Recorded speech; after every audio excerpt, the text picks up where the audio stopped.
ನೋಡಿ, ಇವತ್ತು ನಾನು ನಿಮಗೆ ರಾಗಿ ತೆನೆ ಹೆಂಗೆ ಮಾಡೋದು ಅಂತ ಹೇಳ್ಕೊಡ್ತೀನಿ. ಇದಕ್ಕೆ ಬೆಲ್ಲ, ತೆಂಗಿನ ತುರಿ ಎಲ್ಲ ಹಾಕ್ಬಿಟ್ಟು ತಿಂದರೆ ಚೆನ್ನಾಗಿರುತ್ತೆ. ಇದನ್ನು ಇವಾಗ ನಾವು ಬೇಯಿಸ್ಕೊಳ್ಳೋಣ. ಮತ್ತು ಇದನ್ನು ನೋಡಿ, ನಾವು ಹೊಲದಿಂದ ತಂದಾದ್ಮೇಲೆ ಇದನ್ನು ಕ್ಲೀನಾಗಿ ಈ ಥರ ಮಾಡಿ ನೋಡಬೇಕು. ಯಾಕೆಂದರೆ ಇದರಲ್ಲಿ ಗೂಡೆಲ್ಲ ಇರುತ್ತೆ. ಇದನ್ನೆಲ್ಲ ನಾವು ಎಲ್ಲ ತೆನೆನಲ್ಲೂ ನೋಡಿ ಒಂದು ಸತಿ ವಾಶ್ ಮಾಡಿ ಇಟ್ಕೊಬೇಕು. ಇವಾಗ ಇದಕ್ಕೆ ಸ್ವಲ್ಪ ನೀರು ಹಾಕ್ಕೊಂಡು ಒಂದು 2 ವಿಷಲ್ ಬೇಯಿಸ್ಕೊಳ್ಳೋಣ. ನೋಡಿ, ನೀರು ಹಾಕ್ಕೊಂಡು ಇವಾಗ ಇದನ್ನು 2 ವಿಷಲ್ ಕೂಗಿಸ್ಕೊಳ್ಳೋಣ.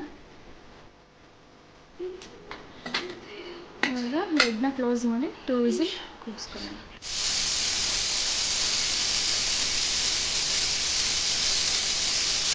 ಇವಾಗ ಕುಕ್ಕರ್ ತಣ್ಣಗಾಗಿದೆ, ಓಪನ್ ಮಾಡೋಣ. ನೋಡಿ, ಇವಾಗ ಈ ಥರ ರಾಗಿ ತೆನೆ ಬಂದಿದೆ.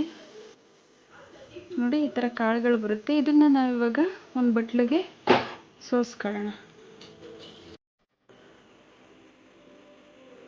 ನೋಡಿ, ಈ ಥರ ಒಂದು ಬಟ್ಲಿಗೆ ನಾವು ಸೋಸ್ಕೊಂಡು ಇದನ್ನು ಒಂದು ಕಾಟನ್ ಬಟ್ಟೆಗೆ ಹಾಕಿ ನಾವು ಉಜ್ಜಬೇಕು ಕೈಯಲ್ಲಿ. ಸ್ವಲ್ಪ ಬಿಸಿ ತಣ್ಣಗಾಗಲಿ, ಉಜ್ಜಿಬಿಟ್ಟು ಈ ಕಾಳನ್ನೆಲ್ಲ ಸಪ್ರೇಟ್ ಮಾಡಿಕೊಂಡು ಬರೋಣ. ಬನ್ನಿ, ಇಷ್ಟು ಬಂದಿದೆ. ಇನ್ನೂ ಒಂದೊಂದು ಇದರೊಳಗಡೆ ಇರುತ್ತೆ. ಅದನ್ನು ನಾವು ಕೈಯಲ್ಲಿ ಈ ಥರ ಉಜ್ಜಿ ಸಪ್ರೇಟ್ ಮಾಡ್ಕೊಳ್ಳೋಣ. ಅದೆಲ್ಲ ವೇಸ್ಟ್ ಮಾಡಬಾರ್ದಲ್ವಾ, ಅದಕ್ಕೆ. ನೋಡಿ, ಇವಾಗ ನಾವೆಲ್ಲ ಸಪ್ರೇಟ್ ಮಾಡ್ಕೊಂಡಾದ್ಮೇಲೆ ಇಷ್ಟು ತೆನೆ ನಮಗೆ ಬಂದಿದೆ.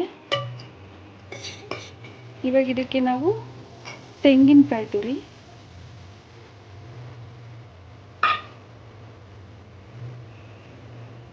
ಮತ್ತು ಬೆಲ್ಲ ಎಷ್ಟು ಬೇಕಷ್ಟು ನೋಡಿ ಹಾಕ್ಕೊಳ್ಳೋಣ.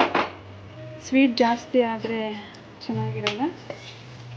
ಹಾಕ್ಕೊಳ್ಳೋಣ. ನೋಡಿ, ಮಿಕ್ಸ್ ಮಾಡಿ ಟೇಸ್ಟ್ ನೋಡ್ಕೊಳ್ಳೋಣ ಒಂದು ಸತಿ, ಬೆಲ್ಲ ಏನಾದರೂ ಕಮ್ಮಿ ಆಗಿದೆಯಾ ಅಂತ. ಸಕ್ಕರೆನೂ ಹಾಕ್ಕೊಬೋದು, ಬೆಲ್ಲ ಹಾಕಿದ್ರೆ ಟೇಸ್ಟ್ ಚೆನ್ನಾಗಿರುತ್ತೆ. ಇನ್ನೂ ಸ್ವಲ್ಪ ತೆಂಗಿನಕಾಯಿ ತುರಿ ಹಾಕ್ಕೊಳ್ಳೋಣ, ಚೆನ್ನಾಗಿರುತ್ತೆ.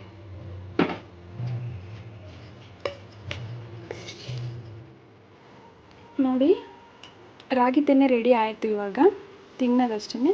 ಫ್ರೆಂಡ್ಸ್, ನಿಮಗೆ ಈ ವಿಡಿಯೋ ಇಷ್ಟ ಆಗಿದ್ದರೆ ಲೈಕ್, ಶೇರ್, ಸಬ್ಸ್ಕ್ರೈಬ್ ಮಾಡಿ. ಪ್ಲೀಸ್ ಸಬ್ಸ್ಕ್ರೈಬ್ ಮಾಡಿ.